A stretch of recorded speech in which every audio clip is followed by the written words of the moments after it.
भाई आगे। जय गुरुदेव। एक बार सभी राधे राधे बोलेंगे ना? राधे राधे। निशा जी ध्यान दीजिएगा, आपका जो प्रश्न मैं स्पष्ट करना चाहूंगा कि सभी बता रहे कि चंद्रमा को कुंडली से निकालना, ये प्रश्न नहीं है। प्रश्न ये है कि चंद्र कुंडली से देखना चाहिए या लग्न कुंडली से देखना चाहिए। तो सीधा चैप्टर पे आता हूँ। लग्न कुंडली के ग्रह जहाँ पर स्थित है गोचर में, वहाँ से वर्तमान समय में जो ग्रह जहाँ पर स्थित है, दोनों को जोड़कर अगर उन ग्रहों का वेद नहीं बन रहा है तो जब हम प्रेडिक्शन करेंगे तो वो सटीक होगा। ना तो अकेली लग्न बिल्कुल कुंडली सही, अब प्रश्न क्लियर हुआ है। और ना ही चंद्र कुंडली अकेली काम कर सकती हैं। चंद्र कुंडली का अपना महत्व है, लग्न कुंडली का अलग महत्व है। दूसरी बात आई विंशोत्तरी दशा। तो विंशोत्तरी दशा ही चलती है, ये चंद्र नक्षत्र से होती है, तो वो ही प्रधान वर्तमान समय में चल रही है। तीसरी बात है कि जब जन्म के ग्रह जहाँ पर स्थित हैं, वर्तमान के गोचर के जहाँ पर ग्रह स्थित है, उनका जो संबंध होता है ज्योतिष, पाराशर ज्योतिष में उसे मूर्ति रहस्य कहते हैं, मूर्ति निर्णय कहा जाता है। अर्थात कि जैसे राहु है आपके जन्म में कुंडली में, जहाँ पर राहु स्थित है वहाँ से नवम भाव में गोचर करेगा तो वो अनिष्टकारी होगा। आपकी जन्म कुंडली के जहाँ पर चंद्रमा स्थित है वहीं से जब चंद्रमा अष्टम भाव में गोचर करेगा तो महा अनिष्टकारी होगा। फिर मंगल सप्तम भाव में, ऐसे सभी ग्रहों की गणना की जाती है। और शनि पर शनि का गोचर, आप किसी के शनि की दशा नहीं चल रही है, कंटक नहीं चल रही है, 7.5 नहीं चल रही, उसके बाद भी शनि अधिक प्रभाव दे रहा है, तो वो आप देख लेना उसकी कुंडली में शनि पर शनि का गोचर है, अर्थात कि लग्न कुंडली पर शनि का गोचर आया, इस समय ये घटना घटित होती है। फिर आपने कहा चंद्रमा समय का, इवेंट का निर्णय कैसे करें? इवेंट का निर्णय करने के लिए हम चंद्रमा को इसलिए पकड़ते हैं क्योंकि वो कम समय का अंतराल बताते हैं। विंशोत्तरी दशा पूरे घटनाक्रम को बताता है, फिर अंतरदशा है वो उससे छोटा, लेकिन दिन कैसे निकाले तो हम चंद्रमा पर जाएंगे। और उससे भी करीब जाना है तो चंद्रमा के नक्षत्र पर जाएंगे। नक्षत्र पर जाएंगे तो हमें 22 से 24 घंटे का समय मिल जाएगा। और उसके बाद वैदिक ज्योतिष में इतना गहरा नहीं जा सकते, केपी के माध्यम से वहां तक हम पहुंच सकते हैं। ये मेरा विषय है कि लग्न कुंडली पर जन्म के ग्रहों, वर्तमान गोचर के ग्रहों का जो प्रभाव होता है उसके आधार पर हमें देखना चाहिए। फिर अजय जी की बात, अजय जी कृपया ध्यान दीजिएगा। आपने कहा कि होई सोई, जो मैं भी कहता हूँ, होई सोई जो राम रचि राका, का करी तर्क बढ़ावे साखा। अच्छी बात है। सभी ने कहा कि भगवान वशिष्ठ ने जो मुहूर्त निकाले वो भी, उसमें भी ऐसी घटनाएं हो गई। मुहूर्त का तात्पर्य है शुभ समय पंचांग के अनुसार देखना। अभी अपने में से पार्टिसिपेट ने किसी ने बताया कि मुहूर्त, बिना मुहूर्त देखे अगर हम कुछ कार्य करते हैं तो सफल होते हैं, तो हम ज्योतिष को ही काट रहे हैं, ज्योतिष को ही नष्ट कर रहे हैं हम ज्योतिषी होकर। देखिए वही सोई जो राम रचीरा को, और भगवान अगर जो करेंगे वो कब करेंगे? जब गीता का एक श्लोक प्राप्त होता है 18वें अध्याय में, जब अर्जुन को पूरा समझाने के बाद भी समझ में नहीं आया तो उस समय भगवान ने कहा सर्वधर्मान परित्यज्य माम एकम शरणम व्रज अहम ताम सर्व पापेभ्यो मोक्षयिष्यामि मा शुचः। यानी तू सभी को छोड़कर मेरी शरण में आएगा तब मैं करूंगा, नहीं तो पूरे ज्योतिष, सभी ग्रह, सभी नक्षत्र, सभी योग, सभी दुर्घटनाएं सभी को प्रभावित करेगी। धन्यवाद। बहुत बढ़िया, बहुत अच्छा बोला आपने। अजय जी जैसे भक्तों पर ग्रहों का असर नहीं हो सकता है। हाँ, ये तो राजा जी के चरणों में पूर्ण रूप से, और ये तो पूर्ण रूप से भक्त है, तो इन पर ग्रहों का प्रभाव हो नहीं सकता। इसलिए ये कह सकते हैं कि मैं बिना मुहूर्त करूं वो सफल होगा। लेकिन हम सबको उस स्थिति को प्राप्त करने के बाद अगर हम ऐसा कहें, अगर ईश्वर के किसी रूप के प्रति पूर्ण रूप से समर्पित होने के बाद अगर हम कहें कि मुहूर्त का असर हम पर नहीं होता, तो हम पर ये नियम लागू होता है। और ये बात पिछले सम्मेलन में मैंने अपनी स्पीच में कही थी कि एक ज्योतिषी क्या होना चाहिए, विषय से थोड़ा दूर है लेकिन इस विषय से लिंक हो रहा है कि सच्चा ज्योतिषी कौन है। ये मैं सब्जेक्ट चूक जाऊंगा, प्लीज सब्जेक्ट चूक जाऊंगा। सर एक मिनट, मंच पर जो भी प्रतिभागियों ने अपने विचार रखे वो अपना स्थान ग्रहण कर सकते हैं, और जिनके अभी बाकी हैं वो खड़े रहें। जी धन्यवाद, आप सभी का बहुत बहुत धन्यवाद। अभी आपने बात कही, बहुत अच्छी बात है कि जिसके ऊपर ईश्वर कृपा हो उससे बड़ा कुछ नहीं है।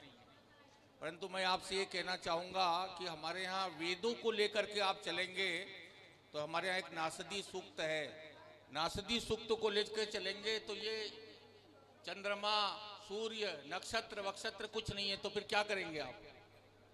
सूक्त को लेकर चलने का तात्पर्य मैं समझा नहीं पुरोहित जी, यानी कि उसका अध्ययन करेंगे या? ऋग्वेद में एक नासदी सूक्त है। उस नासदी सूक्त में ये कहा गया है, ना सदासीत नो सदासीत नासीत रजो नो व्योमा परोयत किमा वरीवक वहकस शर्मन नंभक किमासीत गहनम गभीरम। कहते हैं प्रकृति के समय दो ही चीज थी, और वो भी तत्व नहीं है, एक तमस और एक जल। तो जब तमस और जल रह जाएगा तो ये जो वेद का अंग ज्योतिष है, वेद ही ये कह रहा है, फिर आप उसकी सत्ता को कैसे स्थापित करेंगे? बिल्कुल, आपका प्रश्न क्लियर हुआ, मैं समझ गया। तो इसके लिए मैं निवेदन शॉर्टली करना चाहूँगा, ज़्यादा लंबा नहीं जाऊँगा। ईश्वर निराकार, निराकार रूप में आज तक मैंने जो अध्यात्म में जाना है उस विषय, ये विषय वहाँ पे आ गया है, क्योंकि हम ज्योतिष को वेद से अलग नहीं कर सकते। ईश्वर निराकार है और वो पूर्ण रूप से प्रेम रूप है ना। ये मैंने कहीं पढ़ा नहीं है, मेरा व्यक्तिगत जानकारी है। प्रेम रूप से जब विघटित हुआ तो कह सकते हैं राधा और कृष्ण बने, और दो रूप में बने। वेदों की माने या जैसे पुराणों की माने तो शिव शक्ति बने, विष्णु बने, ब्रह्मा बने, नीचे आते गए। तो ईश्वर के पूर्ण रूप का विघटित रूप वेद है। देखिए, बहुत अच्छा डिस्कशन चल रहा है, और आप लोग अपना डिस्कशन तो कभी भी फोन पे भी कर सकते हैं। I think that is less important. ईश्वर ये सुनेंगे तो ज्यादा लाभकारी होगा। पूर्ण रूप का विघटित रूप वेद है। इसलिए, लेकिन वेद की रचना इसलिए हुई कि हम सब जीव। मेरा ये निवेदन है, 2 मिनट मैं विश्राम ले रहा हूँ। आप सबसे हाथ जोड़कर निवेदन है, अपमान नहीं करें मंच का। स्टॉल को बंद कर दो महाराज जी। आप शिक्षा लेने आए, बड़ा आनंद चल रहा है, एक से एक बढ़कर विद्वान है। सभी से निवेदन है भाई साहब, राधे राधे, इनको इधर कर बिठा दीजिए सबको ना।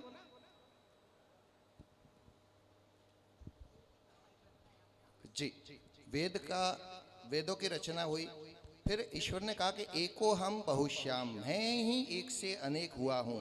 जब ईश्वर ही एक से अनेक हुआ तो दुखी कौन हो रहा है, स्वर्ग में कौन जा रहा है, नरक में कौन जा रहा है, पाप कौन भोग रहा है, दुर्घटनाएं किसकी हो रही है, जीव कौन बन रहा है, पूरी रचना ईश्वर की ही है। तो फिर ईश्वर ने ही, ईश्वर के 3 कार्य है, टोटल 4 कार्य है। जो पहली सृष्टि है, स्थिति है, उसका पालन है, और फिर उसका कृपा है, अहेतु की कृपा, और वो गुरु रूप में करते हैं। तो जब भी हर मनुष्य के जीवन में गुरु प्रकट होते हैं, उस समय समझिए कि उसके ऊर्ध्व गमन का मार्ग प्रारंभ हो गया।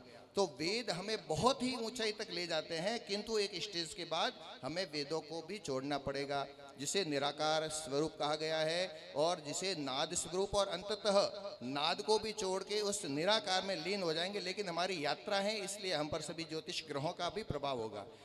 पिछली स्पीच में जैसे कि मैंने कहा था कि एक ज्योतिषी कैसा होना चाहिए, एक ज्योतिषी के लक्षण कैसे होने चाहिए, और उसकी चेतना किस स्तर की होनी चाहिए। अगर ज्योतिषी के ऊपर ही सभी ग्रहों का प्रभाव हो तो वो ज्योतिषी कैसा? शुद्ध ज्योति क्यों? इसका कारण स्पष्ट है। जैसे भगवान शिव तमोगुण के देवता हैं, तो क्या भगवान शिव पर तमोगुण का प्रभाव होता है? नहीं होता। कैसा भी उन पर चढ़ाओ, कुछ भी चढ़ाओ, तो भी तमोगुण अर्थात गुस्सा, क्रोध, नाराजगी।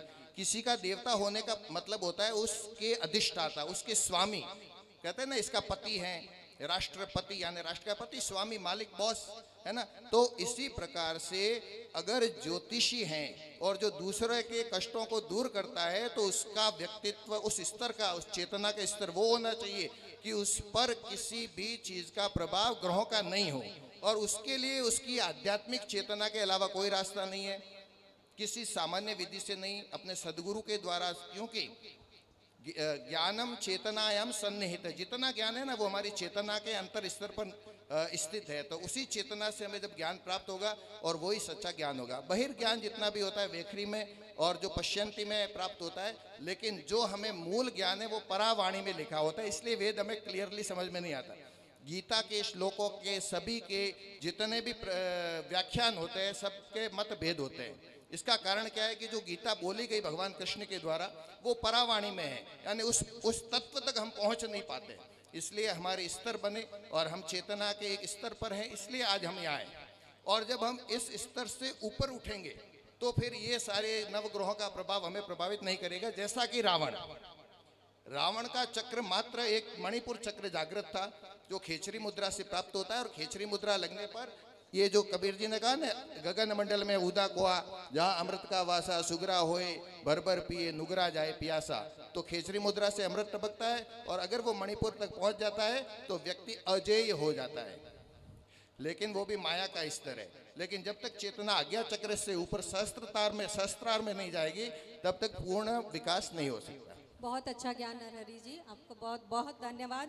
हम सभी ने बहुत अच्छी तरह से जाना इस चीज को। Thank you so much. धन्यवाद। अभी एक